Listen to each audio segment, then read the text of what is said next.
नमस्कार मंडळी, स्टार प्रवाहावरील ठरलं तर मग ही मालिका लोकप्रिय मालिकांपैकी एक आहे. या मालिकेत नवनवीन ट्विस्ट पाहायला मिळतं.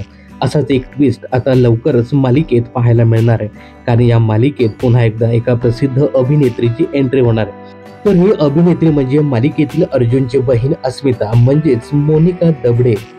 काही दिवसापूर्वीच अभिनेत्रीने प्रेग्नन्सीच्या कारणासाठी मालिकेतनं ब्रेक घेतला होता. आता ती मालिकेत पुन्हा एकदा परतण्यासाठी सज्ज झाली आहे.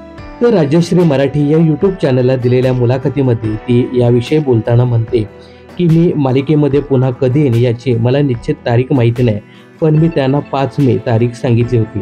त्यानंतर मी कधीही यायला तयार आहे. डिलिव्हरीनंतर 1.25 महिन्यानंतर तू कामाला जाऊ शकतो असं माझ्या डॉक्टरांनी मला सांगितलं होतं. त्यामुळेच मी गेल्या काही दिवसापासून बाळाच्या झोपण्याचं नियोजन, सेटवरती त्यासाठी काय काय करावे लागेल या सगळ्या गोष्टींची तयारी सुरू केली आहे. त्यामुळे ठरलं तर मग या मालिकेत आता मोनिका दबडे म्हणजेच अस्मिता हे पात्र पुन्हा एकदा आपल्याला लवकरच पाहायला मिळणार आहे. दरम्यान 15 मार्च 2025 रोजी मोनिका दबडे हिला कन्यारत्न प्राप्त झालं होतं. तिने मुलीचं नाव वृंदा असं ठेवलं आहे. वृंदा म्हणजे पवित्र तुळस. तर मित्रांनो, ठरलं तर मग या मालिकेत पुन्हा एकदा अस्मिता या पात्राची एंट्री होणार आहे. याविषयी तुमचं काय मत आहे? यासोबतच ही मालिका तुम्हाला कशी वाटते हे कमेंट्स करून नक्की सांगा. मनोरंजन क्षेत्रातील अशाच फिल्मी अपडेट्स जाणून घेण्यासाठी चॅनलला सबस्क्राईब करायला विसरू नका.